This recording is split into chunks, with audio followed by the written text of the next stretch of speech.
One of my earliest visits as First Minister in the first couple of weeks was a visit to the North East, a visit to Aberdeen. And I didn't go there by coincidence. It was a deliberate visit for me to emphasise, re-emphasise and reiterate my personal commitment to achieving that just transition for the North East of Scotland, but also for the country as a whole.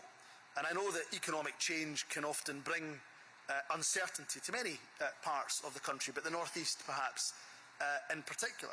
I understand the impact that deindustrialisation had, and in fact is still felt in many parts of Scotland. That deindustrialisation of the 1970s and the 1980s, as I say, still felt in many former mining and steel communities to this day.